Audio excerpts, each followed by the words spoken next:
Snow doesn't scream when it buries you. It just swallows the world in suffocating silence. 32-year-old Abigail Hayes woke to absolute darkness, buried beneath 6 feet of Sierra Nevada avalanche debris. With plunging temperatures and a blocked chimney, her only defense against the creeping frost was a handful of candles and a broken gardening pot. Deafening silence pressed against Abigail's eardrums, thick and heavy, like cotton tightly packed into her skull. She blinked, but her eyes registered no difference between being open or closed. The air she drew into her lungs was agonizingly sharp, tasting of ancient pine dust and an unnatural metallic cold. Disorientation held her paralyzed for several long minutes. She was lying on the hardwood floor of the living room, wrapped in a heavy wool blanket that had somehow slipped off the couch. Her fingers fumbled in the blackness, brushing against the rough fabric of her sweater, then tracing the freezing floorboards until they found the cold plastic cylinder of her emergency flashlight. Her thumb depressed the rubber button. A weak yellow beam pierced the gloom, illuminating a nightmare. The sprawling open-concept windows of the rented A-frame cabin, usually offering a breathtaking panoramic view of the jagged Sierra Nevada peaks, were gone. In their place stood towering, impenetrable walls of solid, packed white ice, pressing menacingly against the reinforced glass. The structural timber above her was emitting low, agonizing groans, the sound of ancient wood bowing under the catastrophic weight of hundreds of tons of snow. Abigail pushed herself up, her breath pluming in front of the flashlight beam like thick, white smoke. Panic, cold and sharp, spiked in her chest. "Declan!" she called out. Her voice sounded fragile, instantly swallowed by the claustrophobic space. There was no answer. Declan Miller, her fiancé, had left 14 hours earlier. The blizzard had been forecasted as a standard winter storm, and their off-grid cabin's generator had suddenly thrown a rod. Declan, always the pragmatist, had taken the snowmobile down the winding mountain trail toward the supply post in Bear Valley to grab a replacement part. He promised he would be back before sunset. He never made it back. And sometime in the dead of night, while Abigail slept, huddled on the sofa, the mountain had given way. She staggered to the front door, the flashlight beam bouncing erratically with her trembling hands. She threw her weight against the heavy oak, twisting the deadbolt and shoving. It didn't budge a millimeter. It felt as if it had been welded shut to a concrete vault. She rushed to the kitchen windows, pressing her bare palm against the glass. The cold that transmitted through the pane was shocking, biting into her skin like a swarm of wasps. They were entombed. The cabin was a wooden coffin buried deep beneath the snowpack. The digital thermometer mounted on the wall ran on a watch battery. Abigail shined her light across its LCD display. 14 Graph. The cabin's insulation was failing rapidly without the mechanical heat of the generator. "Okay, think, Abby. Think," she whispered to herself, her teeth beginning to chatter. "Fire. We need fire." The cabin possessed a beautiful old-fashioned cast-iron wood stove in the corner. Declan had chopped a small mountain of firewood neatly stacked in the hallway. Survival instinct overriding her terror, Abigail dragged an armful of split cedar to the stove, crumpled up pages from a paperback novel she had been reading, and struck a long kitchen match. The paper caught the orange flames, casting wild, dancing shadows against the ice-pressed windows. For a fleeting second, a profound sense of relief washed over her. But the triumph was violently short-lived. Within 30 seconds, the cabin began to fill with acrid, stinging smoke. It didn't draw up the pipe. It billowed outward from the iron door, thick and choking, rolling across the ceiling and descending rapidly like a poisonous fog. Abigail dropped to her knees, hacking violently, her eyes streaming with tears. The realization hit her with the force of a physical blow. The chimney was completely packed with packed snow and debris from the avalanche. There was no ventilation. If she kept the fire burning, she wouldn't freeze to death. She would suffocate from carbon monoxide poisoning within the hour. Gasping for breathable air near the floorboards, she grabbed a metal snow shovel from the entryway and frantically scooped snow from her boots, dumping it directly onto the blazing logs. The fire hissed and sputtered, dying in a thick cloud of foul-smelling steam. When the embers finally extinguished, the darkness returned absolute and unforgiving. Abigail sat in the blackness, coughing up soot, the residual heat of the dead stove mocking her.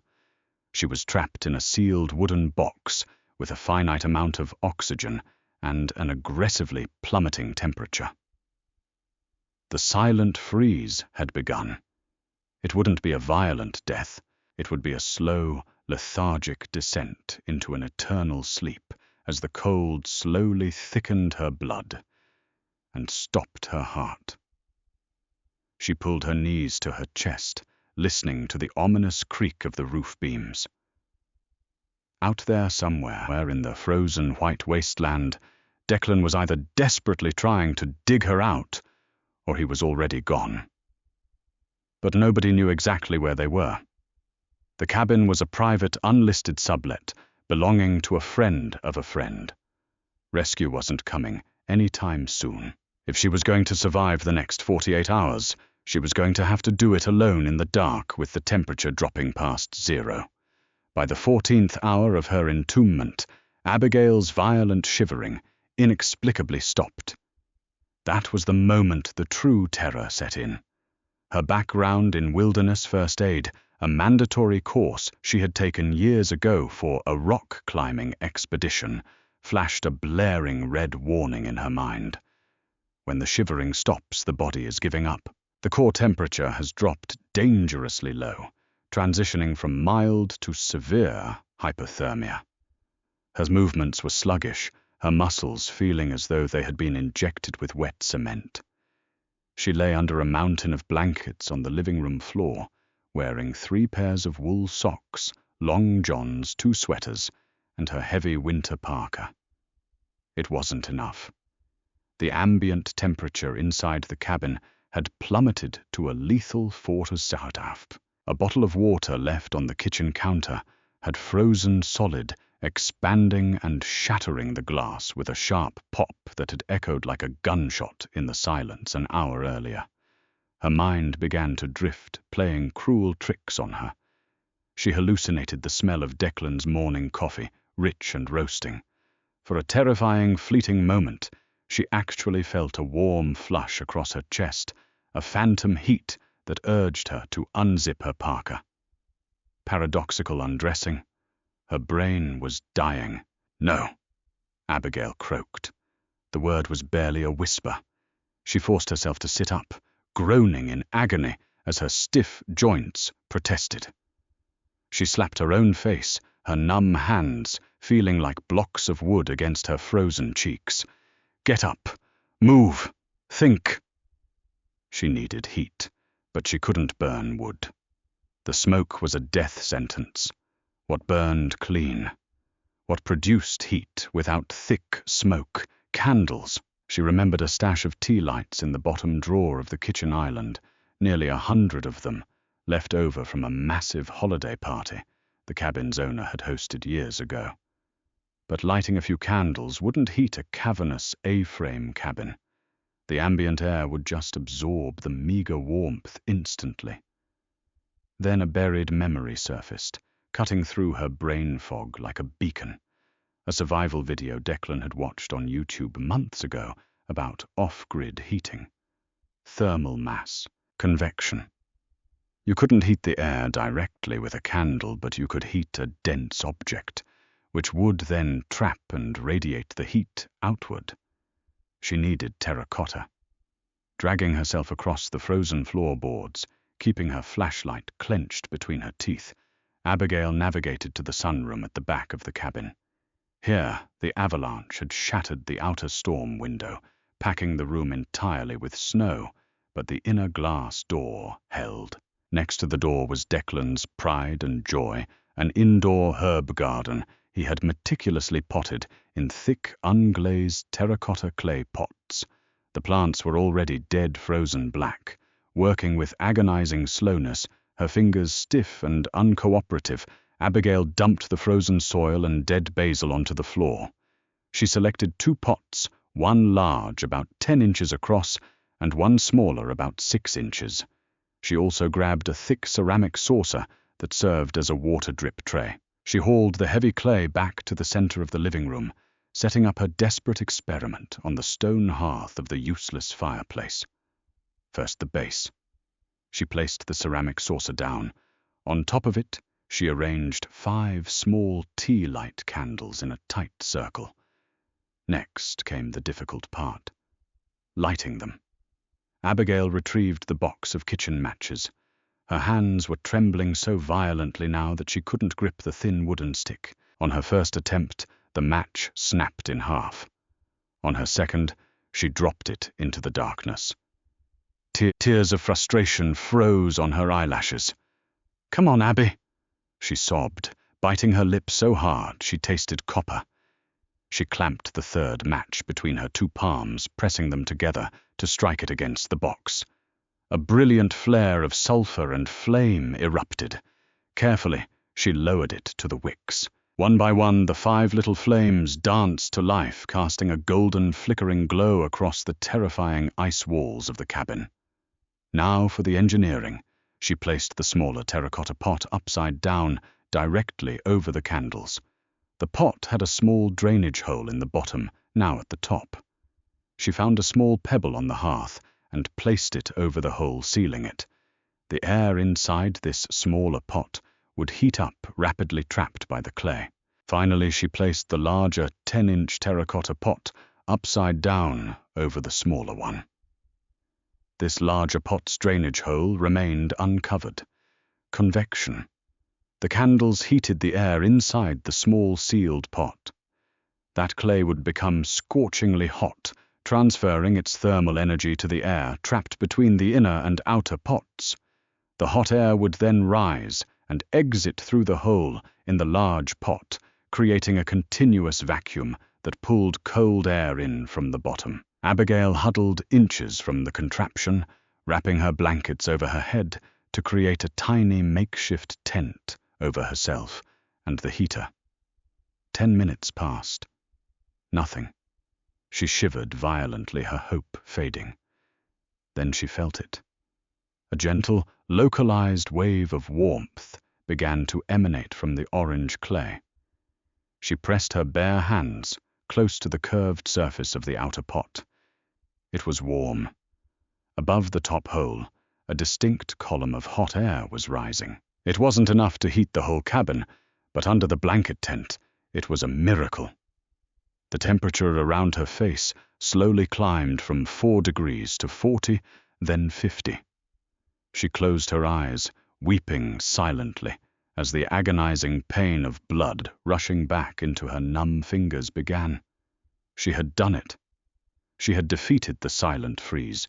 Crack. The sound was sharp and violent, like a dry branch snapping underfoot. Abigail's eyes flew open. Beneath the larger pot, an orange glow was flickering erratically. Panic seized her. She used a kitchen towel to carefully lift the hot outer pot. Disaster stared back at her. The intense, concentrated heat of the 5 candles, combined with the freezing temperature of the clay, had caused massive thermal shock.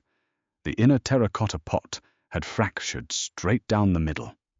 One half was caving in, leaning dangerously over the open flames of the tea lights. If the heavy clay collapsed completely, it would crush the candles, potentially splashing liquid paraffin wax everywhere. If the blanket caught fire, she would burn alive in her white tomb. She had minutes, maybe seconds, before the structural integrity of the inner pot failed completely. She needed to reinforce it, and she needed to do it without losing the precious heat she had just created. Abigail scrambled backward into the freezing dark of the kitchen, her flashlight beam frantically sweeping for anything metal that could withstand the fire. Frantic sweeps of the flashlight beam illuminated the chaotic kitchen. Abigail's breath hitched in her throat, catching on the freezing air as her eyes darted over the abandoned countertops. The inner clay pot of her makeshift heater was on the verge of total collapse, threatening to dump its heavy, shattered remains directly onto the open flames of the tea lights. If the blankets caught fire, the sealed cabin would become a blazing incinerator. Her numb fingers fumbled through the drawers, knocking over silver cutlery and plastic spatulas. Wood was useless. Plastic would melt and emit toxic fumes. She needed metal, specifically something rigid enough to support the weight of the thick terracotta, yet small enough to fit beneath the larger outer dome. "Come on, come on," she muttered, the sound of her own voice startlingly loud in the oppressive silence. Her flashlight beam caught a glint of stainless steel resting near the stovetop. It was a heavy-duty cast-iron trivet Declan had used for resting hot Dutch ovens, sitting right next to a set of thick metal grilling skewers. Grabbing the heavy trivet and the steel skewers, Abigail scrambled on her hands and knees back to the living room hearth. The orange glow beneath the blanket tent was flickering wildly, the cracked inner pot listing at a terrifying 45-degree angle. Operating with a terrifyingly steady focus, born of pure adrenaline, she took a deep breath and plunged her bare hands into the blistering heat radiating from the contraption. She removed the heavy outer pot, wincing as the hot clay seared the tender skin of her palms. Ignoring the pain, she swiftly slid the cast-iron trivet directly over the 5 burning tea lights. It was a perfect fit, standing just high enough to clear the flames without smothering their oxygen. Next, she carefully lifted the fractured pieces of the smaller inner pot and rested them atop the iron trivet, using the long steel grilling skewers to bind and brace the broken clay shards together like a crude metallic rib cage. She replaced the outer terracotta dome, stepping back and holding her breath. The structure held. The trivet absorbed the direct thermal shock from the flames, while the steel skewers kept the fractured inner pot from imploding. Within 10 minutes, the miraculous, steady convection of heat resumed. The ambient temperature beneath her blanket tent slowly climbed back into the low 50s. Abigail curled into a tight fetal position, her body trembling not from the cold, but from the massive dump of adrenaline receding from her bloodstream. Survival, however, is rarely a static state. It is a relentless series of escalating problems. By the 36-hour mark, a new insidious threat began to materialize, one far quieter and more deceptive than the plunging temperatures. Abigail awoke from a fitful, nightmare-plagued sleep with a pounding headache that throbbed rhythmically behind her eyes. Her limbs felt impossibly heavy, as if she were moving underwater. When she tried to sit up to check the candle supply, a wave of violent nausea washed over her, forcing her to dry heave onto the hardwood floor. She gasped for air, but the breath she drew felt empty, providing no relief to her burning lungs. Confusion clouded her thoughts.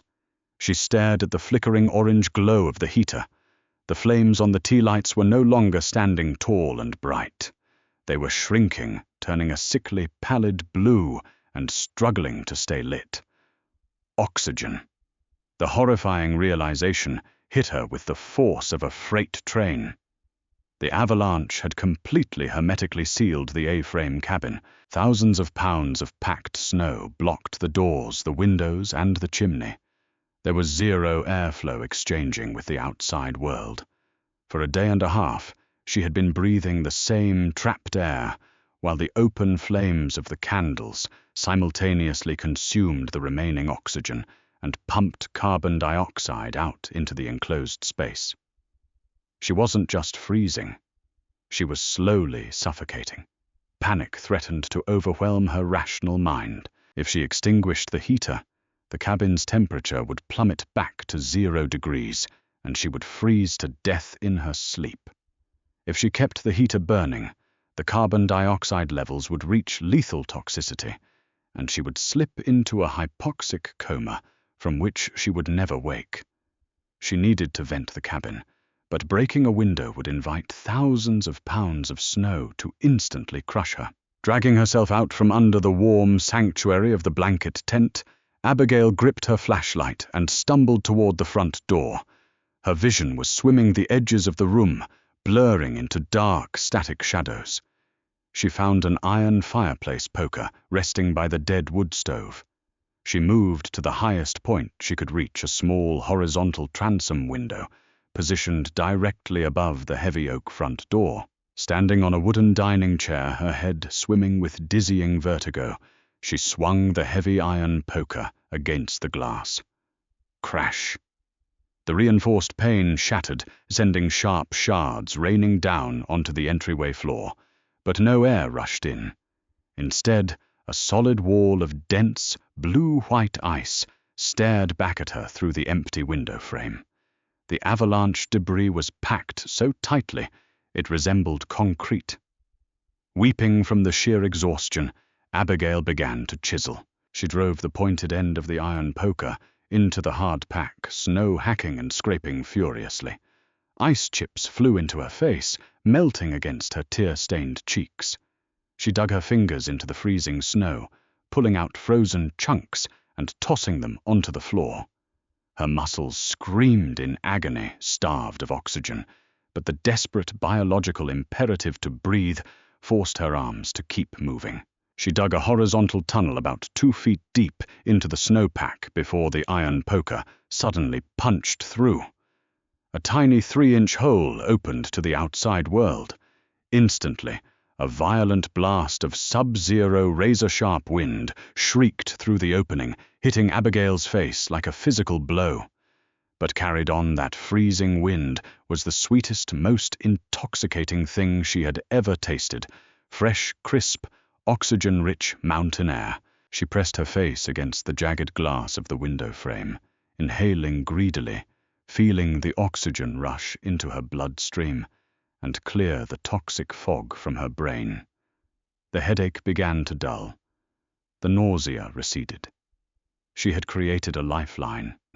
The freezing air rushing in would drastically lower the cabin's temperature, again meaning she would burn through her tea light supply faster to stay warm. It was a brutal, agonizing trade-off, sacrificing precious heat for the ability to simply breathe. She climbed down from the chair, her body completely spent, and crawled back beneath her blanket tent. She replaced the 5 dying tea lights with fresh ones, watching them flare up bright and strong, feeding off the newly oxygenated air. She checked her inventory. She had exactly 20 candles left. At a burn rate of 5 candles every 4 hours, she had roughly 16 hours of heat remaining. After that, the silent freeze would finally claim her. Hour 48 arrived with a cruel, mocking silence. The interior of the cabin looked like a subterranean ice cave. The moisture from Abigail's breath and the steam from the melting snow had frozen against the interior walls, coating the living room in a glittering, macabre layer of frost. The digital thermometer on the wall had ceased functioning entirely, its LCD screen blacked out by the extreme cold. Beneath her heavy wool blankets, Abigail was slipping into a dangerous lethargy. Her makeshift terracotta heater was still radiating a weak, comforting warmth, but she was down to her final 5 tea lights. The small white wax discs were nearly entirely liquid, the black wicks drowning in the shallow aluminum cups. They had perhaps 30 minutes of burn time left. Her body was beginning to fail. Her toes and fingers had lost all sensation hours ago, taking on a waxy, pale yellow hue, indicative of deep frostbite. She knew she should get up, force herself to walk around to stimulate circulation, but the weight of the darkness and the cold was simply too heavy to bear. Her mind drifted back to Declan. She pictured his crooked smile, the way his eyes crinkled when he laughed at her terrible jokes. She hoped with a sudden profound clarity that the avalanche had caught him quickly on the trail. She hoped he hadn't suffered. The thought of him trapped beneath the snow, fighting the same desperate, losing battle against the ice, was far worse than her own impending death. Thump! Abigail's eyes fluttered open. She held her breath, her heart giving a weak, erratic flutter against her ribs. She waited in the darkness. Nothing. Just the settling groan of the roof timbers. Hallucinations, she whispered to herself, her voice raw and grating. Just the brain. Shutting down. Thump, thump. It was a distinct, rhythmic vibration transmitting through the floorboards. It wasn't the erratic shifting of settling snow. It was a deliberate mechanical pattern. Suddenly, a massive grinding roar echoed from above the cabin. It sounded like a prehistoric beast tearing through the roof. It was the deep, guttural churning of heavy diesel machinery. Abigail tore the blankets off her head, the sudden exposure to the freezing air shocking her system. Adrenaline, a final desperate reserve she didn't know she possessed, flooded her veins. She grabbed the heavy iron fireplace poker from the floor, dragged herself to the center of the living room, and began violently striking the metal wood stove. Clang! Clang! Clang! The noise was deafening inside the empty cabin, ringing out like a distress bell. "I'm here." She screamed, her throat tearing with the effort. "I'm here, help." Above her, the grinding of the diesel engine abruptly cut out. The silence that followed was agonizing. Had they heard her, or had the machinery simply stalled in the cold? Then a new sound emerged. Scrape. Shh. Scrape. Shh. It was the unmistakable sound of metal shovels biting into packed snow. There were multiple distinct rhythms. 3, maybe 4 people were digging frantically.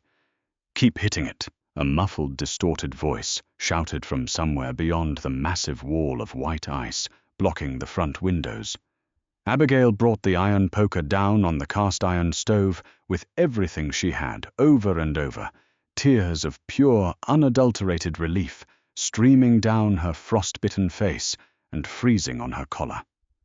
Suddenly, a long, thin aluminum probe pole violently punched through the upper corner of the snow-packed window, sending a shower of ice into the living room. "Strike!" a voice yelled from outside. "We have a void. Space. Dig here. Dig here." The shoveling intensified into a frantic, feverish pace. Minutes stretched into an eternity. Then a heavy metal object slammed against the outer layer of the avalanche debris. A chainsaw roared to life, its high-pitched whine vibrating right through the cabin walls. They were cutting through the heavy timber of the collapsed front deck. With a deafening crack, a massive chunk of hardpack ice fell inward, collapsing onto the living room floor. A blinding, brilliant shaft of pure golden sunlight pierced the suffocating darkness of the cabin. Abigail threw her hands over her face, crying out as the intense light burned her dark-adjusted retinas. "Sheriff's rescue! Anyone inside?"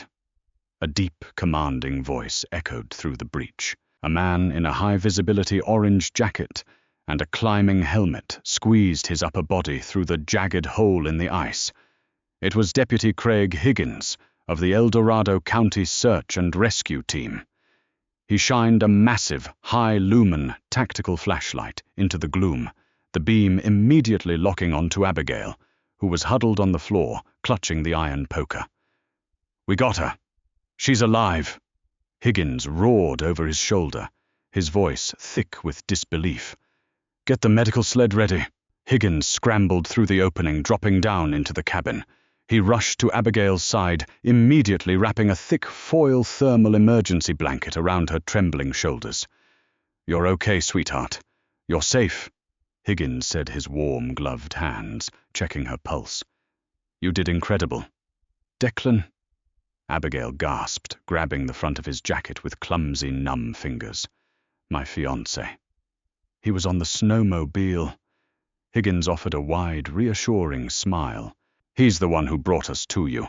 He got caught in the outer edge of the slide, crashed the sled, but managed to hike 4 miles on a broken ankle to the highway maintenance shed on Route 50. He wouldn't let us stop digging until we found this cabin. As Higgins spoke, another figure squeezed through the jagged hole in the snowpack.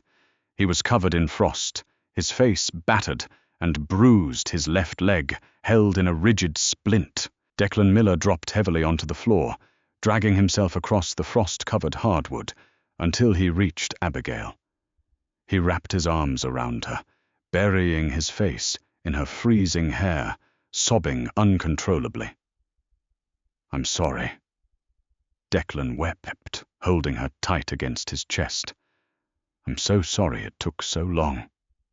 Abigail leaned into his embrace, feeling the solid, undeniable heat of another living human being for the first time in 2 days. She looked past his shoulder toward the stone hearth. Her makeshift clay heater sat silently in the shadows. The final tea light flickered one last time, casting a tiny reflection against the cast-iron trivet before quietly burning out, its job finally done. The silent freeze had been broken, and the white tomb was finally open to the sun.